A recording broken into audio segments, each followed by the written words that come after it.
آج ہم آپ کے سامنے فاک لینڈ جنگ کی تفصیل پیش کرتے ہیں۔ یہ جنگ برطانیہ سے ہزاروں میل دور لڑی گئی۔ 3 اپریل 1982 میں اس وقت کی برطانوی وزیر اعظم مارگریٹ تھیچر نے فاک لینڈ پر دوبارہ قبضے کے لیے 100 جنگی بحری جہازوں کو روانہ کرنے کا فیصلہ کیا۔ اس کے علاوہ 27,000 فوجیوں کی تعیناتی بھی شامل تھی۔ اس موقع پر سابق وزیر اعظم مارگریٹ تھیچر کا کہنا تھا کہ ارجنٹائن کے ساتھ کئی دنوں کی بڑھتی کشیدگی کے بعد وہاں کی فوجوں نے فاک لینڈ جزائر پر حملہ کر کے ان پر اپنا فوجی کنٹرول قائم کر دیا ہے۔ اب ان کی حکومت نے فیصلہ کیا ہے کہ ایک بڑی ٹاسک فورس کو جلد از جلد روانہ کیا جائے۔ تھیچر کے موقع کی نزاکت کا احساس کرتے ہوئے بروقت فیصلے کی برطانوی عوام نے بھی کھل کر تائید کی اور اس کا فائدہ ان کو اگلے عام انتخابات میں کامیابی کی صورت میں ملا۔ مبصرین کے مطابق انہیں الیکشن میں بھاری کامیابی کے بعد مارگریٹ تھیچر نے برطانیہ میں اپنی اقتصادی پلان کو عملی شکل دی تھی۔ برطانیہ کے لیے فاک لینڈ جنگ مشکل بھی ہو سکتی تھی کیونکہ ارجنٹائن کی جانب سے برطانوی بحری جہازوں کو غرق کرنے کے ساتھ ساتھ جنگی طیاروں کو مار گرانے کی دھمکی موجود تھی۔ اس جنگ میں برطانوی جنگی بحری جہاز HMS شیفیلڈ کو میزائل سے غرق کر دیا گیا تھا۔ اس وقت برطانوی نیوی کی ٹاسک فورس کے commander rear admiral Jeremy Sander تھے۔ ان کا کہنا تھا کہ سرد جنگ کے دوران برطانوی نیوی کا سوویت یونین کے تناظر میں جنوبی بحر اوقیانوس میں بھرپور تربیتی عمل مکمل ہو چکا تھا اور 60 کی دہائی میں مشرق 22 سے انخلاء کے بعد برطانوی نیوی انتہائی پروفیشنل انداز میں ٹریننگ کے عمل سے گزر چکی تھی اور اس کی استعداد ارجنٹائن کی جانب سے پیدا کردہ خطرے سے کہیں زیادہ تھی۔ سن 1982 میں ہونے والی فاک لینڈ جنگ کل 74 دنوں پر محیط تھی اور اس کا اختتام 14 جون 1982 کے روز ہوا جب ارجنٹائن کی قابض فوج نے ہتھیار ڈال دیے تھے۔ اس جنگ میں 649 ارجنٹائن کے فوجی ہلاک ہوئے جبکہ 255 برطانوی فوجی اپنی جان سے جاتے رہے تھے۔ فاک لینڈ جنگ کی مزید تفصیلات بھی ہیں۔ ایک جنگی قیدی اور ان کے محافظ میں ہونے والی غیر معمولی دوستی کی داستان، اس عنوان سے BBC نے ایک رپورٹ کئی سال پہلے جاری کی تھی۔ اس میں دوستی کے بارے میں جو کچھ کہا گیا وہ آپ کے سامنے رکھتے ہیں، جس میں کئی اور پہلو بھی اس جنگ کے سامنے آئیں گے۔ 1982 میں برطانیہ اور ارجنٹینا کے درمیان ایک غیر اعلانیہ جنگ لڑی گئی تھی جو 10 ہفتوں تک جاری رہی، جسے فاک لینڈز کی جنگ کے نام سے یاد کیا جاتا ہے۔ جنگ کے انہی دنوں میں ارجنٹینا کے ایک فوجی برطانوی قید میں آ گئے۔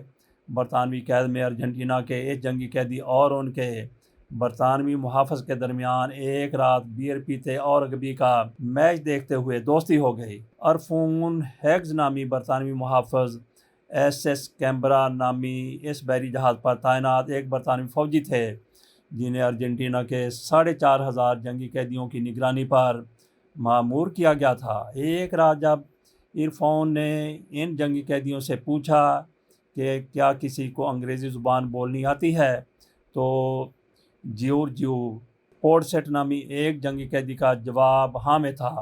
اس واقعے کے لگ بھگ 40 برس بعد برطانوی فوجی عرفون کہتے ہیں، اب میں ان جیورجیو پورٹسیٹ کے بغیر زندگی کا تصور بھی نہیں کر سکتا۔ محافظ اور قیدی کے درمیان اس غیر معمولی دوستی کی کہانی کو ایک کتاب میں رقم کیا جا چکا ہے جو اس غیر اعلانیہ جنگ پر برائن شارٹ نامی مصنف نے the hand that went to war کے عنوان سے تحریر کی تھی۔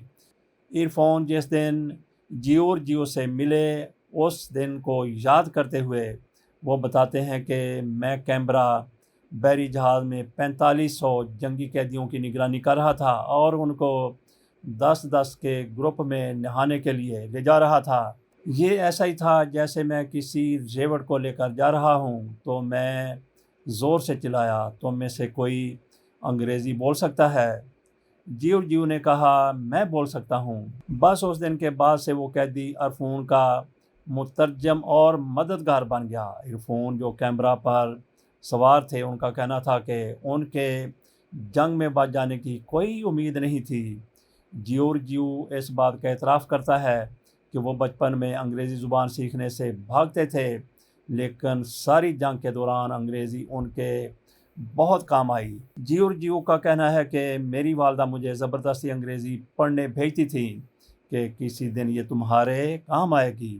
میں خوش تھا، میں عرفون سے انگریزی میں بات کر رہا تھا اور جنگ کی سختیوں کے بعد میں اپنے آپ کو محفوظ محسوس کر رہا تھا کیونکہ مجھے کھانا مل رہا تھا اور دیگر قیدیوں کی نسبت میں آرام میں تھا۔ 1982 کے ایسٹر تہوار کے دن رائل میرین کمانڈو بینڈ میں سیکسافون بجانے والے عرفون اپنی ریجمنٹ کی طرف سے برطانیہ کے شہر پلیمتھ میں رگبی کھیل رہے تھے جب انہیں میدان سے باہر بلا کر ایک اہم پیغام دیا گیا۔ انہیں برطانوی ٹاسک فورس کے ساتھ فاک لینڈ جنگ کی غرض سے بھیجا جا رہا تھا۔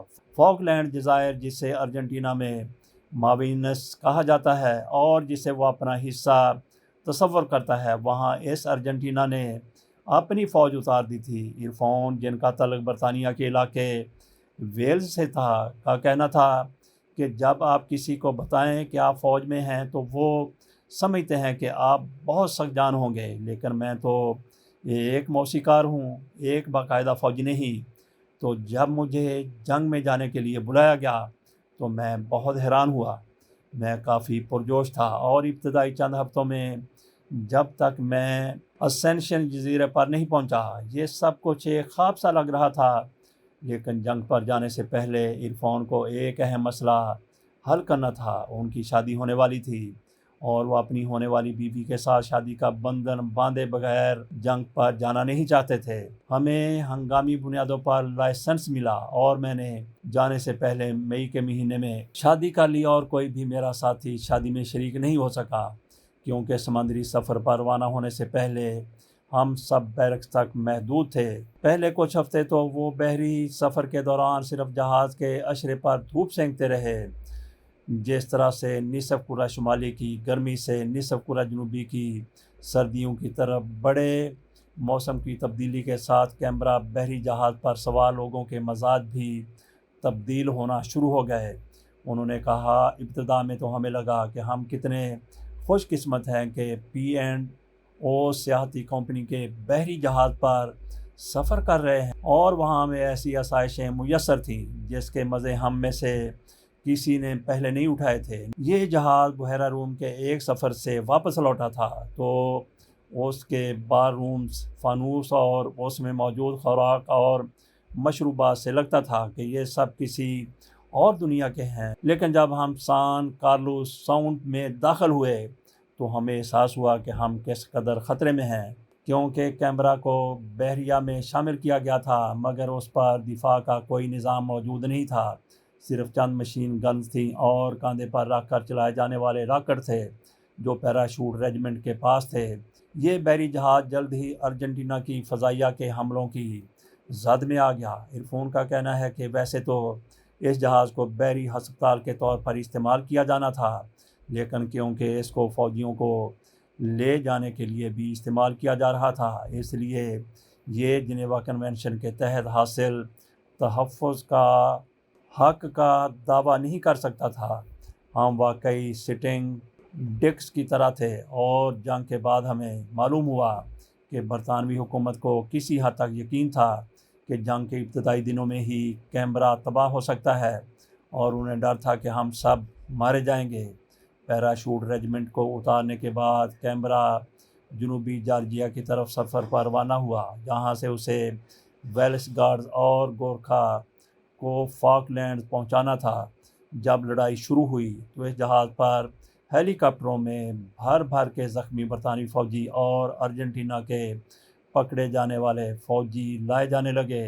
عرفون کا کہنا ہے کہ جس طرح برطانوی فوجی زخمی لائے جا رہے تھے، اس کے بعد اس تمام تر صورتحال کا غصہ ارجنٹینا کے فوجیوں پر نکالنے سے اپنے آپ کو روکنا بہت مشکل تھا، لیکن جب دشمنوں کے درمیان تلخیاں بڑھ رہی تھیں تو اسی دوران ایک دوستی بھی جنم لے رہی تھی۔ عرفان نے کہا کہ جب قیدی سے میری بات چیت شروع ہوئی اور ہم نے Welsh rugby team JPR and JJ کی بات کی تو مجھے احساس ہوا کہ بہت سے برطانوی فوجیوں سے زیادہ تو میری بہت سی دلچسپیاں اس شخص سے ملتی ہیں۔ ان جنگی قیدیوں میں بہت سے خصوصی دستوں میں شامل سخت جان فوجی بھی تھے، گو کہ کچھ جیورجیو کی طرح فوج میں اپنی مرضی کے خلاف بھرتی کر لیے گئے تھے۔